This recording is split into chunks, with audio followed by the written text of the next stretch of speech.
Shalom, puji Tuhan. Haleluya.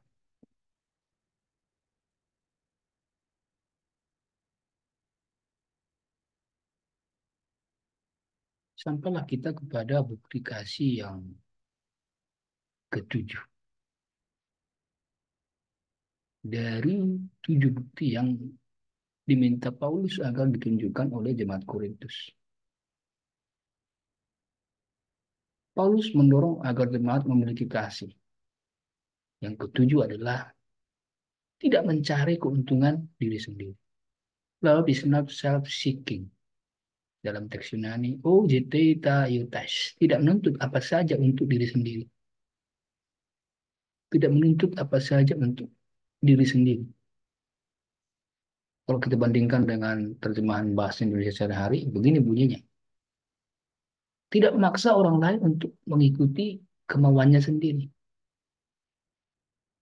Tidak memaksa orang lain untuk mengikuti kemauannya sendiri. Jadi orang Kristen itu jangan hanya memperhatikan kepentingannya sendiri, tapi juga kepentingan orang di luar dirinya, orang lain. Itu pesan Paulus kepada jemaat di Filipi pasal 2 ayat 4. Kamu Kristen, berarti kamu jangan hanya fokus pada kepentingan pribadimu. Lihat apa yang dipentingkan, apa yang penting bagi sesamamu itu. Nah, ini memang bukan perkara mudah, tapi ini firman Tuhan. Ini yang harusnya menjadi gaya hidup seorang Kristen. Kasih yang tidak mencari keuntungan diri sendiri. Kita kalau baca lagi, bandingkan dengan tulisan Paulus kepada jemaat Roma misalnya.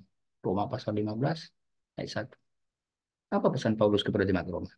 Janganlah mencari kesenangan kita sendiri. Janganlah mencari kesenangan kita sendiri. Nah, dua, melainkan harus mencari kesenangan sesama kita demi kebaikannya. Jangan salah paham ayat ini, bukan berarti kita tidak boleh mencari kesenangan untuk diri sendiri, tidak boleh ada kesenangan untuk pribadi, bukan itu, bukan itu. Yang dimaksudkan adalah kita jangan hanya itu, maksudnya jangan hanya untuk ini, untuk pribadi. Kamu harus atur ada juga kesenangan orang lain yang jangan semua-muanya ke saya. Jangan semua-muanya ke perorangan. Coba lihat keluar, lihat sesamamu. Mereka juga perlu, mereka juga ada kepentingan, mereka juga perlu ada kebaikan, kesenangan. Jangan diambil semua sama saya. Itu pesan Tuhan lewat Paulus kepada jemaat Korintus, juga jemaat Roma. Jangan salah paham juga ya. Jangan berpikir berarti seorang Kristen harus bersedia melakukan apapun asalkan orang lain senang. Yang lebih akrab mungkin di telinga kita, ABS, asal bos senang. Oh, berarti orang Kristen ABS ya, asal bos senang. Oh, berarti orang Kristen boleh jadi penjilat ya, asal si Anu senang, asal bosnya senang, penjilat aja. Oh, berarti seorang Kristen boleh menyampaikan berita-berita yang menyenangkan asal si Anu senang ya. Oh, seorang Kristen boleh manis di mulut dan di hati, asalkan orang lain senang ya. Nah, itu tafsirannya keliru. Itu praktek yang berdosa itu. Bukan itu maksudnya. Jauh dari situ maksudnya. Yang dimaksudkan Paulus tentu saja kita harus lihat dalam terang konteks surat Korintus. Jangan lari kemana-mana. Dari pasal 10 ayat 33 kita dapat baca di situ bahwa Paulus berusaha menyenangkan hati semua orang. Hati semua orang. Dia berusaha menyenangkan hati semua orang. Dalam segala hal malahan. Usahakan itu seperti Paulus sudah melakukannya. Tapi lihat motifnya. Untuk kepentingan orang banyak. Lihat harapannya. Supaya mereka selamat. Apa yang kita lakukan? Kita pikirkan kesenangan orang, kepentingan orang. Tujuan akhirnya adalah harapan kita adalah dengan itu mereka sadar ternyata kepentinganku diperhatikan.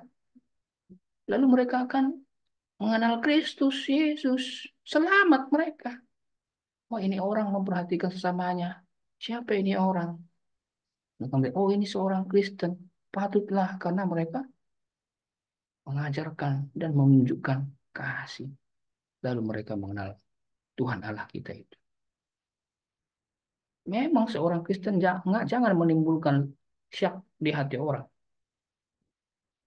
Mau sikap, mau kata-kata, mau kelakuan, apapun itu. Jangan menimbulkan syak dalam hati orang.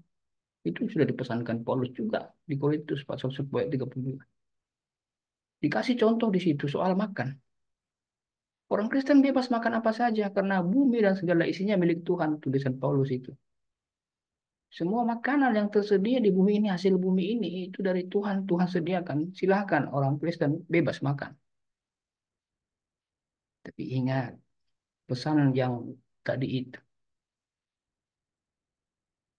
Kamu harus memikirkan sesamamu, kepentingan orang lain juga. Janganlah karena bebas makan, akhirnya orang lain terganggu.